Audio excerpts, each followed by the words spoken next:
Trent was in the ring for a live promo.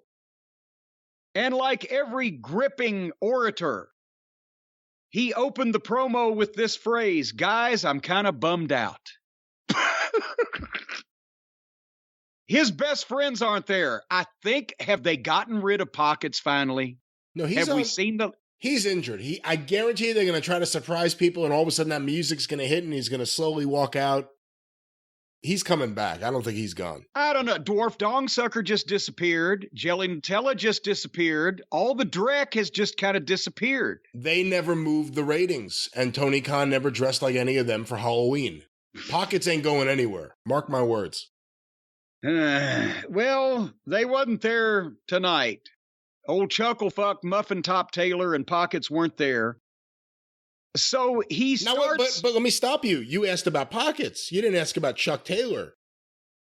To me, that's the more interesting one, because now you go. We've seen Trent a few times with Rocky Romero. They used to be a tag team in New Japan. They've been teaming up again, and now there's a New Japan AEW connection. He's all of a sudden teaming with FTR. He's all of a sudden doing bad promos on his own in the middle of the ring. Now, he still has the best friends music, but you got to think whoever Tony listens to doesn't kiss his ass and tell him this stuff's all great, has to be telling him, that Chuck Taylor, if only Trent didn't have that hanging around his neck. So who knows? Well, because he mentioned Roppongi Vice, but, that's the thing.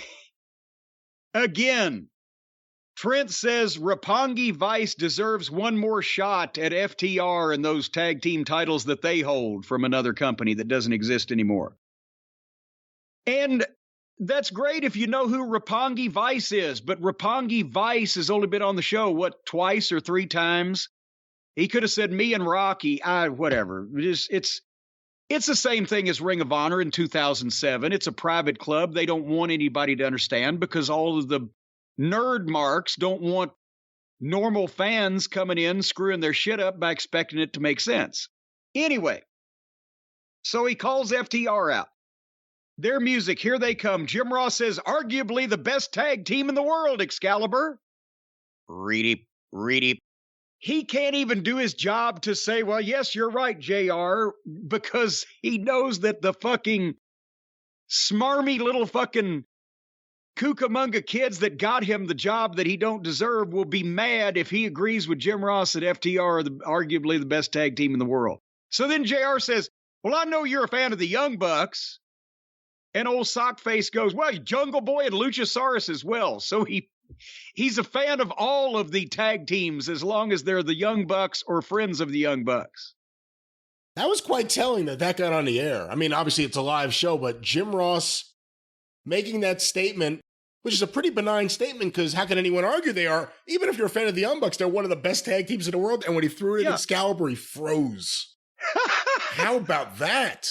It was like Ivanka tried to tell the truth on her fucking daddy. Under oath.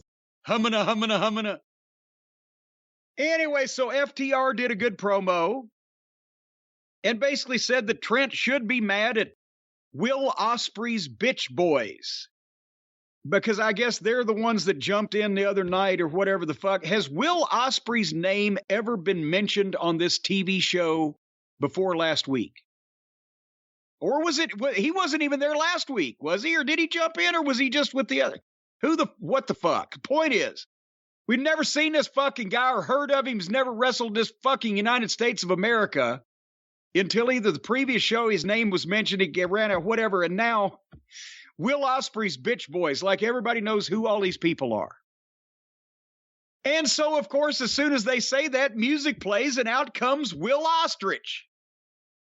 The leader of the United Empire, we are told by the announcers. Has that name ever been mentioned on this TV show before? Not that I'm aware of. Okay. I've only seen one clip of Will Ostrich. I'll call him Ospreay. I just like ostrich. The meat in ostrich meat has more fat, but it's less filling. Do you like ostrich burgers? I've never had one, and I don't intend to try. I'm just kidding. Fuddruckers, they have them. Well, I haven't been to a Fuddruckers in ages. They hit their peak and they went downhill. Remember the name of their sauce? I do not. Mother Fuddrucker. That's right. Yeah. That's right. Yeah. Well, nevertheless. Anyway, I've seen one clip of Will Ospreay, and it was several years ago when, again, and this was before he completely lost his mind and before that I had ascertained that he'd lost part of it. Uncle Dave was saying that Will Ospreay was the greatest wrestler in the world. So there's a clip on Twitter or on the internet or whatever of Will Ospreay. It's labeled. I said, well, I got to see this guy, right? And it was him and somebody else. And like I said, this was several years ago. He was quite thinner then, smaller, lighter. But they went through about a 90-second to 2-minute routine, choreographed gymnastic. You know, it was Ricochet. Ricochet. Okay, well, there you go. Even better. So you know how bad one is by themselves. So when they get both in together, it was so far off the charts as being ridiculous that I started laughing. And I said, what the fuck? I mean, I would have voted for him on America's Got Talent. It was amazing. They nailed every flip and stuck every landing, and they helped boost each other up, and they turned in the air perfectly. It was a wonderful, choreographed, planned routine of gymnastics. It bore no resemblance to pro wrestling or any type of conflict or contest.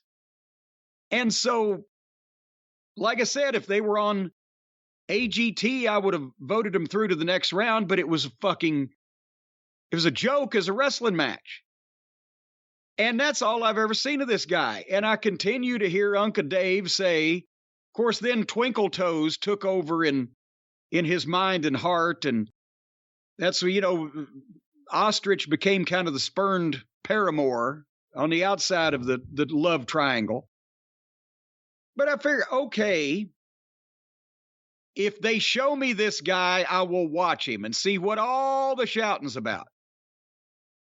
Well, he comes out on the ramp and he says a couple of words, and suddenly in the ring from behind comes people that were identified as Aaron Hanori and Aussie Oldham.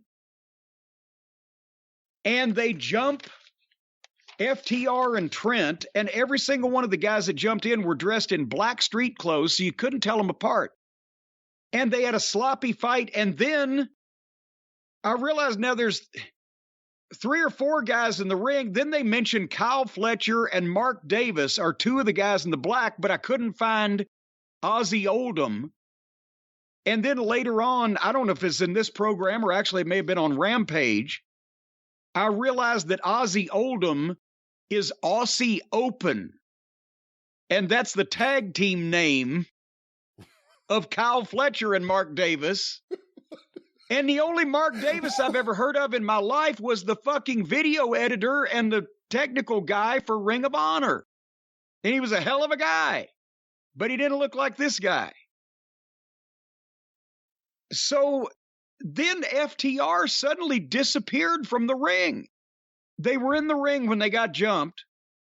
But then when these guys, they beat up Trent, and FTR was gone. So they left Trent without helping him? Or they were carried out on a stretcher and we missed it? I don't know what the fuck. But again, a bunch of people that nobody knows, nobody's ever heard their names. You couldn't pick them out of a lineup, and they've had no build-up. And suddenly they're beating people up that have never teamed before, and just, it's like we're watching a new program that we've never watched before, and we don't know what's going on because we don't know who these people are. And then random people show up. If you're a casual viewer or someone who doesn't keep up with New Japan or anything else, and Excalibur tries to get out everything as quick as he can. No, that's Aussie, and you don't even know who he's naming. You don't know what he's talking about. You know, people have accused me of being a fast talker, but did you understand the things that I was saying because of the inflection and or the pause every once in a while in my comments? It's that, and it was also that you weren't shooting out names that we've never heard before on TV. Because when you shoot out a bunch of names real quick, you don't even know if they're names. You can't figure out what he's saying. They got to stop assuming everyone knows what the fuck's going on. Because even most of the people on this program don't know what the fuck is going on.